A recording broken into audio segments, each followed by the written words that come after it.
नमस्कार, स्वागत है आपका न्यूज पायलट एमपी में। और मैं हूं आपके साथ फलक ज़ारा। आइए बढ़ते हैं आज की कुछ खास खबरों की ओर। इंदौर के लसूड़िया थाना क्षेत्र के महालक्ष्मी नगर में रहने वाले बिजनेस डेवलपर हेमंत पाल सुसाइड मामले में कोर्ट ने आत्महत्या के प्रति उकसाने वाले मामले में जिन लोगों के खिलाफ पुलिस ने प्रकरण दर्ज किया था उस पर प्रकरण को निरस्त कर दिया है। इस दौरान आरोपी पक्ष की ओर से विभिन्न तरह के तर्क कोर्ट के समक्ष प्रस्तुत किए थे और उसी के आधार पर इस पूरे मामले में कोर्ट ने एफआईआर को निरस्त कर दिया। क्या मामला था, वो कब का मामला था? पुलिस लसूड़िया द्वारा एक एफआईआर रजिस्टर्ड हुई थी। हितेश पाल ने सुसाइड किया था।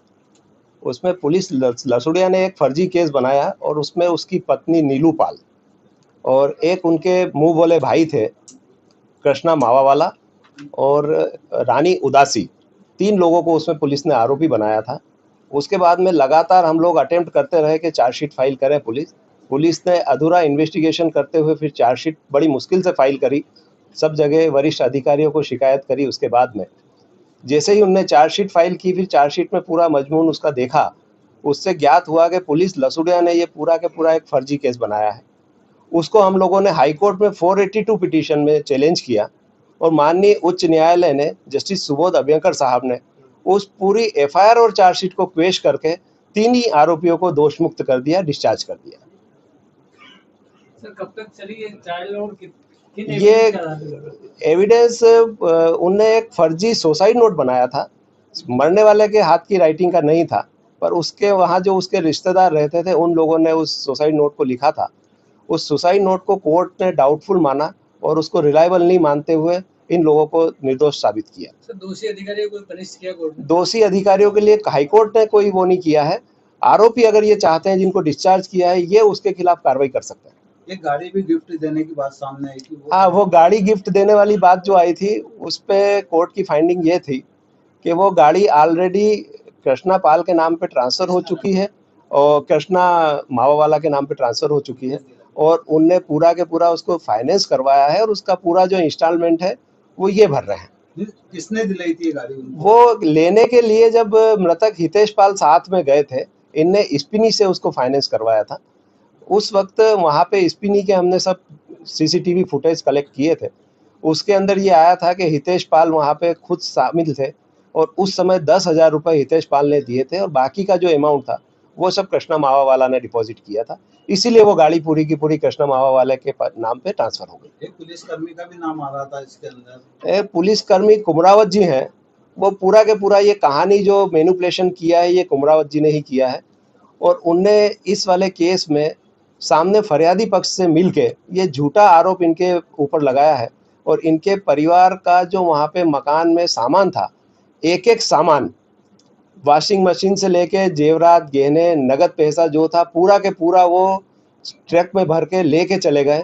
उसके भी हमारे पास पूरी डिटेल्स है। उन लोगों के खिलाफ भी हम कार्रवाई कर रहे हैं और हमने एक आवेदन पहले पुलिस को दिया था कि इन लोगों का जो ये सुसाइड का केस बनाया है, ये सुसाइड का केस नहीं है, ये 302 का केस है।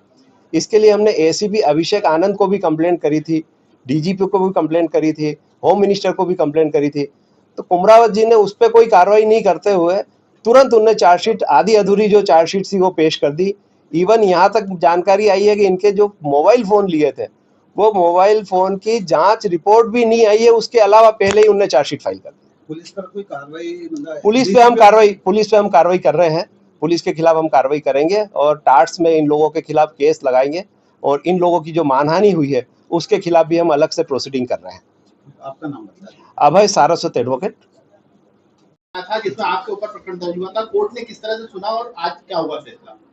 फैसला 4-5 दिन पहले आ गया। हमारे वकील अभय सारस्वत जी द्वारा आया है फैसला और मेरे खिलाफ 306 का एक झूठा मुकदमा बनाया था जो कि मृतक के भाई राजेश पाल और राधेश्याम पाल ने बनवाया था। सुसाइड नोट उनने लिखा और मुझे प्रॉपर्टी, इनकी आपस में कोई विवाद चल रहा था प्रॉपर्टी का, लेन देन का, उन्होंने पता नहीं उसकी हत्या करी है या उसके साथ क्या किया मुझे नहीं पता। मैं रतलाम था मेरे घर पे। लेकिन इस दौरान आप पर आरोप लगे थे कि आपके और उनकी बीवी के अवैध संबंध थे, आपने घर में टोना टट्टी करी और उसके बाद उनकी मौत हो गई। कुछ जादू टोने। मैं हिंदू समाज से हूँ, तिलक लगाता हूँ, इसके अलावा मेरे पास कोई भी नहीं है। जय श्री राम अपन बोलते हैं अपन कहाँ टोने टोट के करेंगे। पत्नी से अवैध संबंध के भी आरोप लगे थे। वो मेरी बहन है। तो तमाम तरह के जो पैसे मैं हितेश के पास जाता था, हितेश मेरा खास दोस्त था। हितेश ने एक पर्सनल फैक्ट्री डालने की कोशिश करी थी कि हम ये फैक्ट्री डाल दें, मैंने उसकी मदद करी थी। उसके भाई को हजम नहीं हुई चीज़ और उसने ये षड्यंत्र, अच्छा प्रॉपर्टी का षड्यंत्र था पूरा ये। सुसाइड नोट किसने बनाया? हितेश ने बहुत पैसा कमा लिया था, उसने एक बंगला ले लिया था। हितेश के पिताजी और हितेश के भाई लोहे भंगार का काम करते हैं, जो स्क्रैप का अटाला भंगार लेते हैं, और 15 साल बाद वो इस घर में आए और 15 साल में अचानक से ये केस हो गया। हाँ, लक्ष्मण पाल 420 के केस में मेरे पास आया था। हितेश बोले मेरे पापा की जमानत करवाओ, आपकी मदद चाहिए। मैंने 420 में मनासा में उसने 12 करोड़ का गमन किया, पूर्विया समाज की जमीन बेच दी उसने उसके नाम से, लक्ष्मण पाल ने। उसकी मदद में करने आया था। हाई कोर्ट ने कितने लोगों को बरी किया है? हाई कोर्ट ने 3 को बरी कर दिया, मुझे बरी कर दिया, नीलू को बरी कर दिया और रानी उदासी को भी बरी कर दिया। और नीलू कौन है? नीलू हितेश की वाइफ है और रानी उदासी उनकी भाभी है। टिप्पणी क्या करी है कोर्ट ने, कुछ टिप्पणी करी है पूरे मामले में? कोर्ट ने मुझे बाइज्जत बरी कर दिया, गाड़ी वो खुद दिला के आया था, जीप कंपास। क्या तथ्य रहा है आपको बरी होने के, क्या मुख्य वजह रही? जीप कंपास गिफ्ट नहीं है मुझे, जीप कंपास खुद हितेश मुझे दिला के लाया था।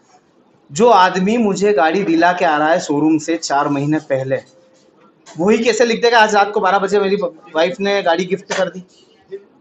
इसके अंदर सुसाइड नोट भी नकली पाया गया है। 6 सिग्नेचर है, 6 सिग्नेचर है सुसाइड नोट क्या पे। मेरी छवि धूमिल करी भाजपा में, मेरे घर बुलडोजर चलवाने की कोशिश करी इन्होंने, मुझे पूरा ध्वस्त करने की कोशिश करी। अब जिस तरह से आपकी मेरी छवि धूमिल हुई है इस केस में पूरी। अब आप दूसरे लोगों पर कोर्ट जाओगे? दूसरे लोगों मैं मानहानि करूंगा। किन किन लोगों पे करोगे? राधेश्याम पाल, राजेश पाल, जिस में केस में इन्वॉल्व है उन पे मैं मानहानि करूंगा। ये लोग कौन है? राधेश्याम? मैं संगठन से हूँ, मैं हिंदू नेता हूँ, मेरी छवि धूमिल कर दी है। बस मैंने अपने आप को कुछ नहीं किया, बस। आपका नाम? कृष्णा राठौड़, माओ वाला, हिंदू नेता, भाजपा। फिलहाल के लिए बस इतना ही और लगातार खबरों के लिए बने रहे न्यूज़ पायलट एमपी के साथ। नमस्कार।